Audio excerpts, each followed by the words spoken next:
අයිබෝවන් ඔන්න මං ආව මගේ ඊළඟ පැරාමීටර් අපි වීඩියෝ එකට.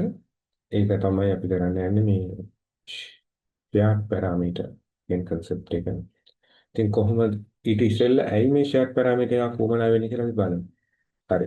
දැන් මෙහෙම ඒ හින්දා මම ඉස්සෙල්ලාම යනවා schedule වලට. අපි කියොත් එහෙම private වල මෙන්න මෙතනින් ගිහිල්ලා right click කරන්න. නැත්නම් වල views වලත් schedule එක ගන්න පුළුවන්. මෙතනින් ගිහිල්ලා හොම ගන්නත් පුළුවන්. හැබැයි බොහොම මට පහසු විදිය මෙහෙම පුරුදු තේසි සුරු විදිය මේ විදිය. ඉතින් ගියා schedule and quantities ගියා. ඊට පස්සේ අපිට මේක generic feature එකක් තියෙන්නේ. මේ generic module එක. ඊට පස්සේ මම මෙතනට දෙනවා මොකක්ද දෙන්නේ? අපි දෙන්න ඕනේ family එක දෙමු මුලින්ම. type එක දෙමු. type එක දුන්නා. හැබැයි මට අර text කියන පැරාමීටර් එක මෙතන නැහැ නේද? අපිට පේනවනේ. text කියන පැරාමීටර් එක මට මෙතනට ගන්න ඕනේ. මොකද මේ ඒ type එකෙන් කීයක් තියෙනවද කියලා මට calculate කරන්න ඕනේ. ඒ type එකෙන් කීයක් තියෙනවද කියලා calculate කරගන්න ඕනේ. මොකද එහෙම නොවුනොත් එහෙම මේ අපිට ප්‍රශ්නයක් වෙන්න පුළුවන්. ඉතින් දැන් අපිට මේකේ තියෙනවා parabox කියන එක තියෙනවා. ඊළඟට එන් තියෙනවා feature. මේ තියෙන feature කියන එක තමයි අපිට ඕනේ. ඒතර feature එකේ අර අපි දාපු text parameter එකට අදාළව feature එක අපිට නැහැ මෙතනනේ. අන්න එතන තමයි අපිට ඔය shared parameter කියන concept එක ඕන වෙන්නේ යාළුවනේ. ඉතින් මම කරන්නේ මේ මෙයාව ඩබල් ක්ලික් කරලා ඇතුළට ගිහිල්ලා මේව select කරලා මෙතන මම හදනවා text කියන එකට වෙනුවට tag element tag කියලා දෙයක් කරන්නේ තියෙනවා. නැත්තම් වෙන්නේ මොකද? මේ element වලට tagging දාද්දි පොඩි issue එකක් වෙන්න පුළුවන්. හරි. tagging දාද්දි ඒක වෙන් කරලා අඳුර ගන්න බෑ. මේ project එකට ගියාම. ඔයාලා දැක්කනේ අර අපිට එහෙම project එකේ schedule එකේ අපේ text parameter අපිට පෙන්වුවේ නැහැ. ඉන්නේ මේ වගේ වෙලාවක අපිට මේ text parameter එක schedule එකට ගන්නෙ කොහොමද? ඒක ගන්න ක්‍රමවේදයට අපි තමයි මේ කරන්නේ. එන්නේ type එකට කියනවා අපි shared parameter කියලා.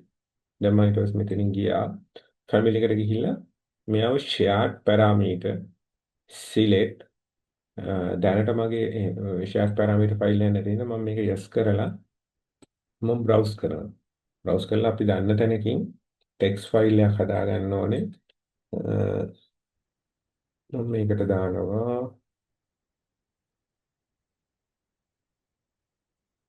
project 1 කියලා.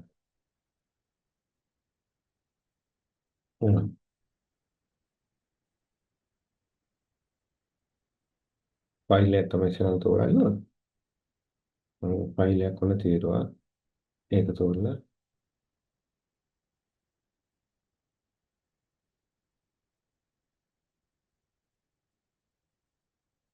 නිකම්ම මේක browse කරලා එතනට අපිට පෙන්නන්නේ නැහැ.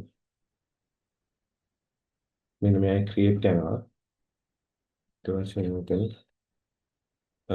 project 1 කියන එක save කරනවා. browse කරන්න ඕනේ අපිට මේ වගේ එකක් තියෙනවා නම් sorry මම ඉස්සෙල්ලා වැරද්දක් කළා. අපි create තමයි කරන්න ඕනේ. හරි.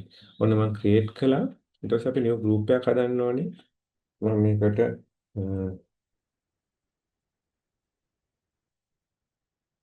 tags කියලා group එකක් හදනවා.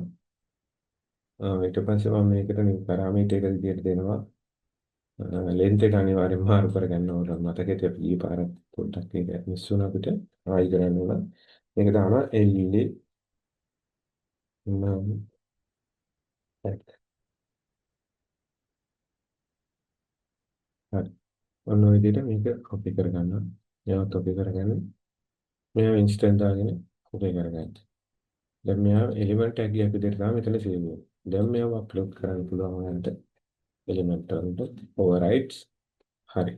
දැන් මේ schedule එකේ බලමු අපේ element tag එකේ ඇවිල්ලා තියෙනවා කියලා. මේ තියෙන දැන් ඕන element tag එක එනවා.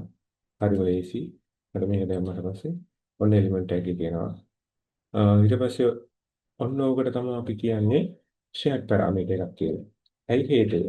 ෆැමිලි වලට අපි දුන්න පැරාමීටර් එකක් අපිට ප්‍රොජෙක්ට් එකකදී රීඩ් කරන්න බෑ.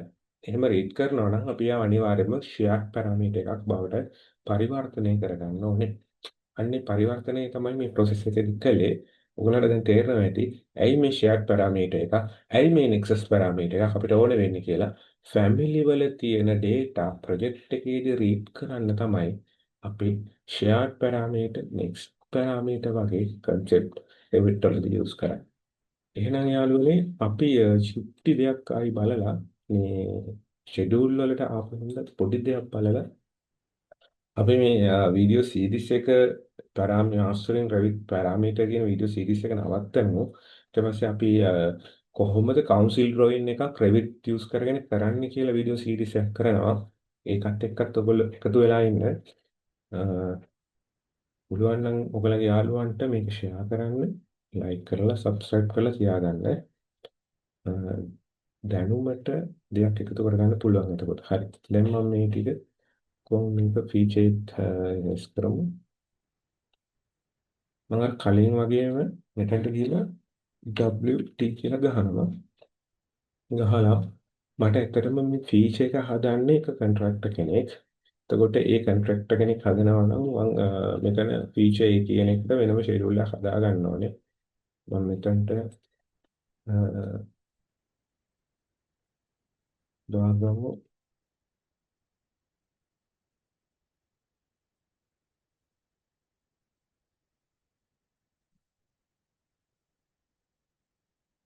ෆීචර්. හරි. ඊට පස්සේ අපි යනවා මෙතනට. ගිහලා මම මේක ෆිල්ටර් කරනවා.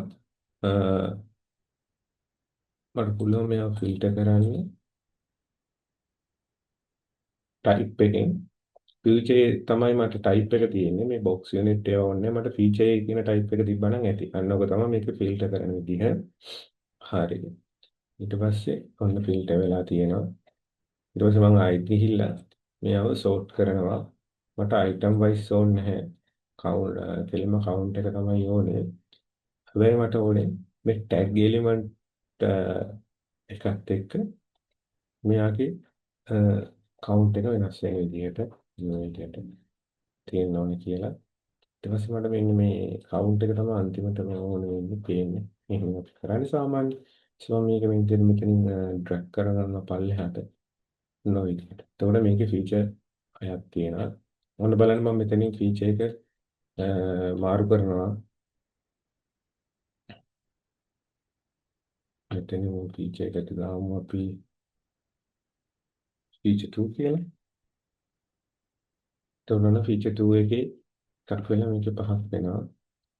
අපි දැන් මෙයා වෙනස් කරාට යාළුවනේ වෙනසක් වෙන්නේ අපිට ඕන මෙයාව ඩිලීට් කරලා දාන්න පුළුවන්. මේ හින්දා එයාගේ දැන් අදාළත්වයක් වෙන්නේ නැහැ. මොකද අපි කලින් ඉන්සර්ට් කරපු මේක තිබ්බ හින්දා තමයි මෙහෙම වුනේ.